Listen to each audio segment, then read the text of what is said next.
Coba fitur dengarkan berita di News Plus aplikasi RCTI Plus.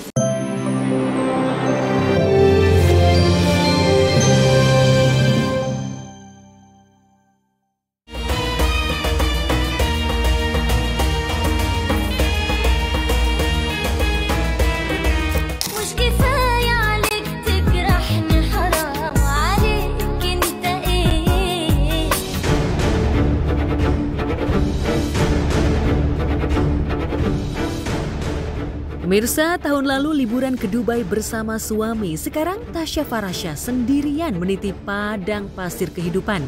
Yang bikin sebagian netizen menjerit kagum adalah tas branded Tasya yang dijinjing Tasya di padang pasir yang ditaksir seharga 3 miliar rupiah.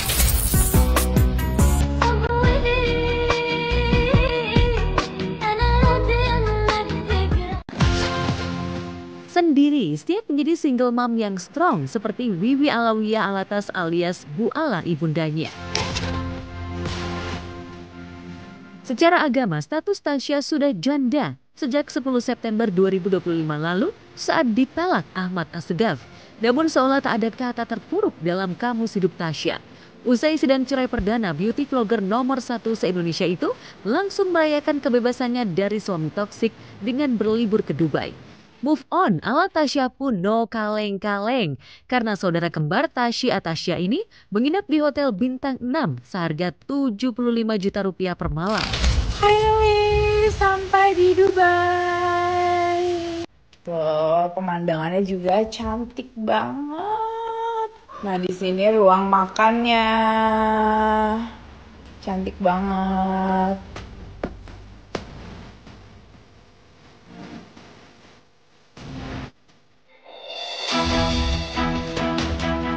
Di kota paling modern di Timur Tengah itu, Tasya merasa tidak afdol bila tidak shopping manja. Tasya yang mengidap insomnia atau susah tidur malam memborong seabrek baju tidur agar bisa tidur nyenyak. Netizen yang auto kepo pun langsung cocok logi harga baju tidur Tasya yang ternyata berkisar belasan juta rupiah per piece. New life, new baju tidur. Aku beli semua baju tidur baru biar baju tidur lama aku nggak aku pakai lagi. Mari kita unboxing sama-sama. Ini ada yang motifnya leopard kayak gini. Ini kalau dipakai.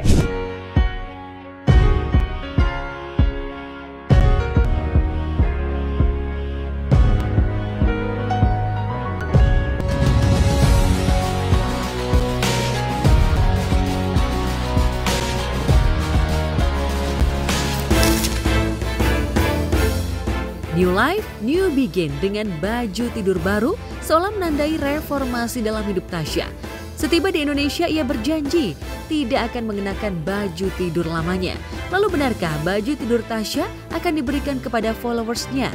Ternyata putri bungsu pengusaha tajir ala Alatas ini akan membakar hangus semua baju tidurnya seolah ingin melenyapkan kenangan buruknya bersama Ahmad Assegaf. Tasya optimis bisa meretas memori tidur yang berbeda. Karena di sampingnya tak ada lagi suami toksik yang money oriented pada istrinya sendiri. Ya, selama 7 tahun pernikahan, Tasya seolah menjadi mesin uang bagi Ahmad Assegaf. Uang bulanan dan kebutuhan anak sekolah dari kocek Tasya. Liburan keliling dunia pun pakai uang Tasya. Padahal sebagai kepala keuangan di Mother of Pearl, kabarnya Tasya merogoh kocek fantastis tiap bulan untuk menggaji Ahmad yang notabene suaminya sendiri. Ahmad juga punya penghasilan tambahan berkat posisinya sebagai Vice Director di sejumlah perusahaan kontraktor perumahan sekitar 30 hingga 100 juta per bulan. Dengan gaji sefantastis itu, mengapa Ahmad bak suami red flag yang tidak mau menafkahi keluarga? Bahkan manipulatif hingga sempat merusak kesehatan mental dan emosional Tasya.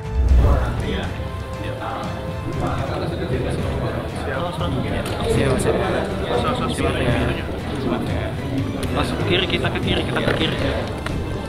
Bang, hasil pertemuannya seperti apa Bang tadi Bang? Hasil mediasinya seperti apa Bang? Bisa dibagikan Bang? Untuk mediasinya seperti apa Bang? Sedang terapi benar katanya. Semangat ya Tasya. Makasih semuanya ya. Makasih semuanya. Memang kami minta tolong sama teman-teman juga supaya mengetahui bahwa memang Bu Tasya ini kan dalam keadaan tekanan batin yang luar biasa. Karena sifat manipulatif Ahmad Assegaf, Tasya sampai depresi dan rutin konseling dengan psikolog dan mengkonsumsi obat antidepresan agar bisa mencari nafkah untuk anak-anaknya di tengah tekanan batin yang demikian berat. Tasya tak mau merepotkan Bu Ala ibundanya karena selama pernikahan ia sudah menumpang hidup di istana Bu Ala. Dari kuasa hukum Tasya terungkap, isu yang menyebut Ahmad menggelapkan uang perusahaan dan dana pembangunan rumah senilai puluhan miliar fix benar adanya. Hingga Tasya siap melaporkan Ahmad ke polisi.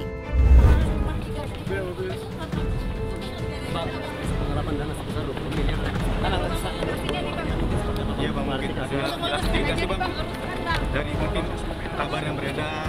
Dan masalah penggelapan itu telah terjadi dari tahun 2021. Sejak kepercayaan itu telah diberikan oleh Ibu Tasya. Jadi intinya di situ, di kepercayaan ini, di sakit hati yang luar biasa gitu. Ketika sudah punya suami, sangat dipercaya, baik keuangan pribadi, keuangan perusahaan dan lain-lain, tiba-tiba harus menghadapi seperti ini. Tapi langkah pertama yang telah kita lakukan adalah somasi. Somasi telah kami kirimkan dan telah diterima juga. Belum, somasi belum direspon. Apakah nanti dalam perjalanannya ternyata, ini kita bertekad bulat untuk melanjutkan ini ke proses yang lebih lanjut seperti laporan pidana atau apa ya? Iya. Paralel lah jalan semua. Dulu bucin, sekarang Tasya ingin memenjarakan Ahmad.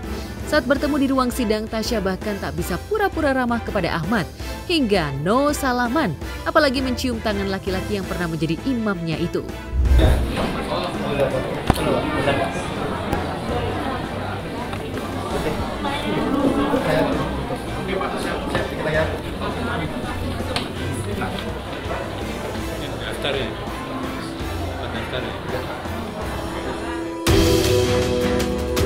Hingga kini, kuasa hukum Tasya masih menunggu itikat Ahmad untuk menyerahkan bukti-bukti terkait uang pribadi Tasya maupun uang perusahaan yang diduga ditilep Ahmad sejak tahun 2021.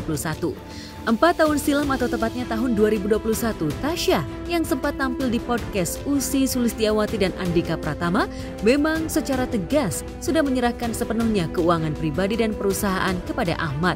Namun siapa sangka pada tahun itulah Ahmad mulai menghisap harta dan uang hasil kerja keras Tasya.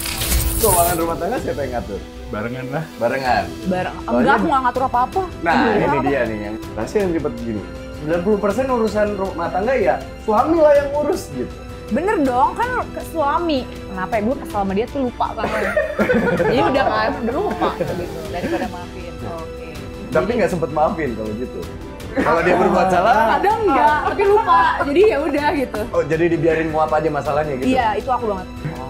Paling nanti kalau kayak kejadian lagi, baru ingat nih. Bisa. Hidup Tasya yang 7 tahun jadi mesin uang suami berbanding terbalik dengan hidup Tasya Atasya yang auto diratukan oleh Syekh Zaki Alatas sejak menikah Januari 2015 silam. Jika Tasya cari uang untuk dihabiskan diam-diam oleh Ahmad, Tasya yang juga punya penghasilan sendiri tetap dimanjakan suami karena urusan bulanan dan kebutuhan istri adalah tanggung jawab suami. Tiap malam hektik shopping online, Tasya selalu happy karena yang jadi mesin uang adalah suaminya. Karena dia kalau lagi malam rebahan sebelum tidur, cekot-cekotin dulu. Cekot-cekot berapa barang dia nggak bakal tahu harganya semua. Jujur ya. Pas datang juga bingung ini lengkap atau enggak orderannya gitu ya. Sekarang tuh lagi di season gue chatting, kalau buka chattingan WhatsApp gue sama dia itu isinya kode angka. Itu ada virtual account gue. Jadi nggak pernah ada obrolan apa kabar, halo nggak. Itu angka sama isinya gini. Udah belum, udah dibayar belum yang? Gue bayar yang kayak gitu. Awal Oktober mendatang, sidang cerai Tasya melawan Ahmad akan memasuki pokok perkara, yaitu gugatan cerai dan hak asuh dan nafkah anak. Meski sudah disepakati nafkah anak sebesar Rp100 per bulan yang diminta Tasya dianggap sebagai tindakan zolim oleh Ahmad. Melalui sejumlah sahabat yang berkomentar di Instagramnya, Ahmad seolah ingin menunjukkan bahwa harga dirinya hancur lebur karena Tasya menggugat nafkah anak di luar Nurul. Cuma Rp100 yang tak ada wujud uang kertasnya alias hanya uang koin. Satu koin senilai Rp100 pun tidak cukup untuk membeli sebutir kembang gula. Sebenarnya selain daripada simbolis, karena kan ketika menikah kan nafkah ini sulit. Jadi ya waktu menikah aja sulit, apalagi sudah cerai. Jadi artinya 100 rupiah ini juga kami kan juga ragu, belum tentu dikasih. Nikah baik-baik, cerai ribut-ribut. Pesta nikah 7 hari 7 malam seolah menjadi awal petaka. Satu hal yang suci bersih dari pernikahan Tasya dan Ahmad adalah kehadiran dua buah hati yang cantik dan tampan, seperti mama papanya. Sejumlah netizen berharap dua malaikat kecil yang masih membutuhkan keluarga yang utuh itu bisa mendamaikan Tasya dan Ahmad. Setidaknya mereka bisa melakukan co-parenting dengan baik. Bang, bentar bang.